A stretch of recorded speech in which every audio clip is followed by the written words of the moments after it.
Rebecca dragged the still breathing body of Schroeder past the corpse of the abomination she had destroyed,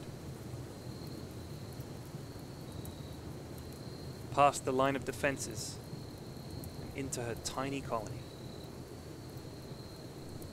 If she could give him enough medical attention, she could nurse him back to health and perhaps convince him that she had saved his life, and he could join her.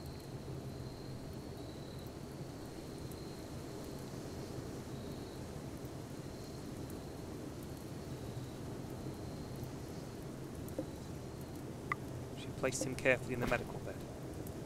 Then she went and grabbed him some food. She herself was starving hungry. Schroeder was badly wounded.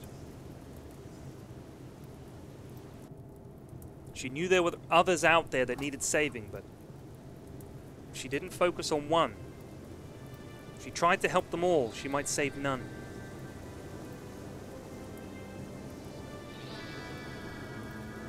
She spooned the nutrient paste into the unconscious Schroeder's mouth. Noticed his face was kind, but his eyes were sunken. He seemed sad. While she ate dinner, she contemplated whether she could trust him. She went to sleep that night. She could hear him moving about in the next room. She also brought Diva, one of the other survivors from the crash, and placed him in another bed. Schroeder was asleep. She knew he was going to be okay. She grabbed some food for Schroeder and went to see him.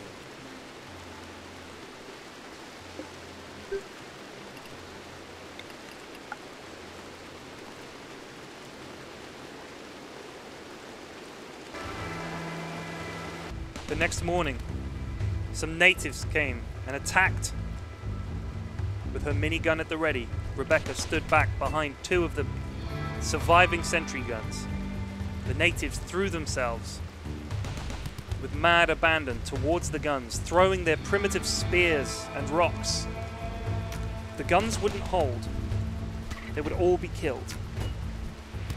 Rebecca, Schroeder, Diva. The strange, mad natives would never stop. The gun was taking heavy damage. And soon, it would blow. The natives, buoyed by this success, moved forward. Rebecca steadied herself and opened fire with the minigun. One down. One of the natives drew very close and a spear caught Rebecca in the neck.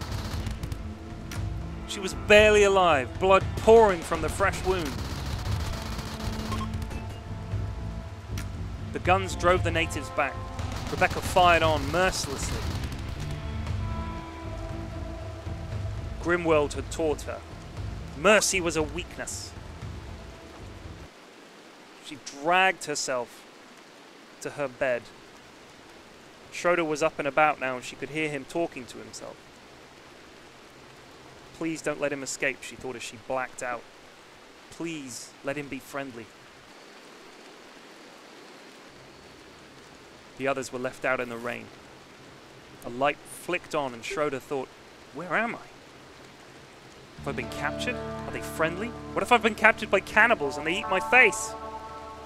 And then he vaguely remembered a woman's voice through his unconscious dreams. He wanted to meet her.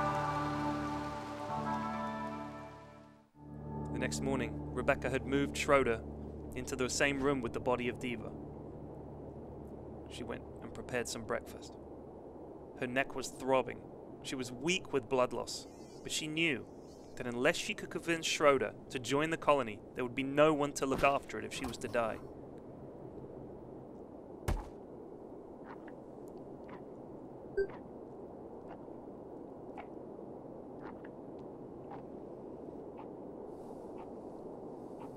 She ate some breakfast, as best she could, with her terrible neck wound. Blood loss taking its toll, she dragged herself to the prisoner's quarters, left some food for Schroeder on the floor, and wordlessly, she walked out. Schroeder looked at the food and threw himself at it, starving hungry. His friends from the crash were all dead. Rebecca apologized for not removing the body of Diva earlier and said, "As you can see, I didn't touch him. He died of his wounds. I will bury him." And Schroeder hoped she was a good person. Maybe he was worried that she was taking him off to eat him, but that wasn't the case. She walked past the still unconscious form of Camber Pisa. "There's no help for you," said Rebecca. "No help for you, crazy." That night, Schroeder said to Rebecca, "I can see you're good, and I want to thank you for saving my life and trying to save the life of my friends." And he joined the colony. And he chose a room for himself. The room furthest from Rebecca so that she wouldn't feel threatened. And then he finished off the door and went to bed in his new home. She had survived for weeks through alien onslaught, through the Abomination, through countless pirate and native attacks. Schroeder admired her greatly.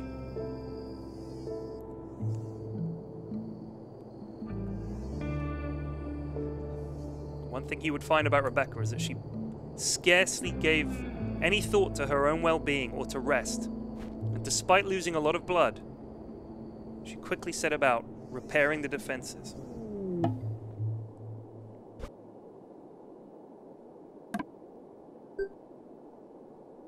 She was still losing blood. Without medical attention, any injuries that she had could become permanent. But without sentry guns, she knew that things would get a whole heck of a lot worse than a busted neck and one arm. Without a word, Schroeder the next morning came to join her. "Good morning," said Rebecca. "Good morning," said Schroeder. "I wanted to say thank you. Do you mind if I arm myself with that rifle?" "That's fine," said Rebecca, keeping her minigun ready, just in case he was crazy. But he wasn't crazy.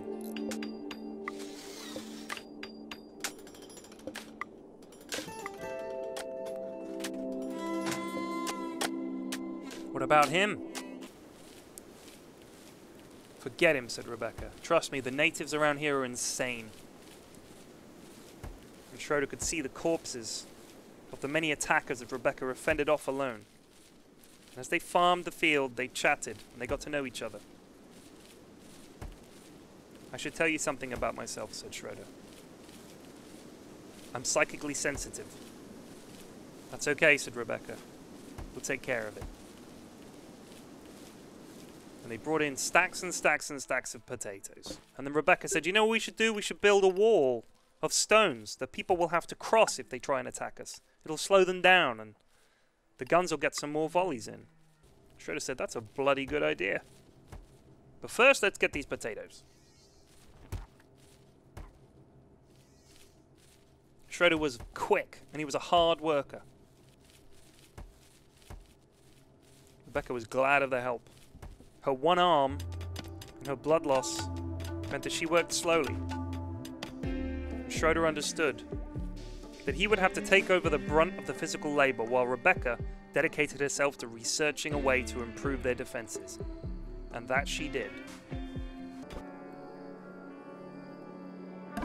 She said, "How about if we built a turret with a really long range? I'm going to call it a sniper turret. I think it'll really help." Schroeder said, "That's a great idea. We're going to need a lot of metal for that. Let me get mining." And she said, "Cool."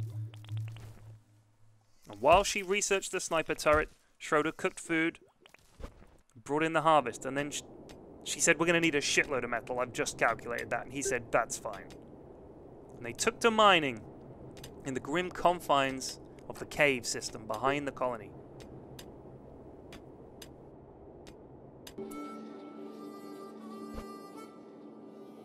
But then, a terrible day, a strange vessel crash-landed from space, and Schroeder said, "I can feel it in my brain." Rebecca could sense the psychic waves too, but it didn't seem to make her as upset as it did Schroeder. He was was barely able to eat dinner. We need to destroy it, he said. She said, we're going to finish that sentry turret. We're going to take out that fucking alien pod. And he said, cool. And they grabbed the metal that they needed. And they finished off the sentry gun.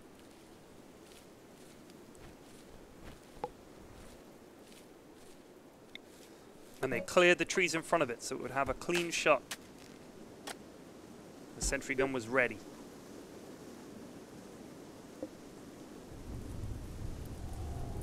Fire started by the pod was creeping closer.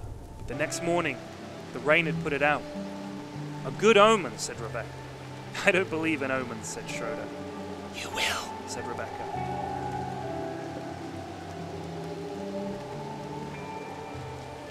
The drone from the psychic crashed part was driving into Schroeder's brain. We have to take care of it, he said. I'm going crazy, and Rebecca said, okay, we'll do it tomorrow morning. They slept fitfully.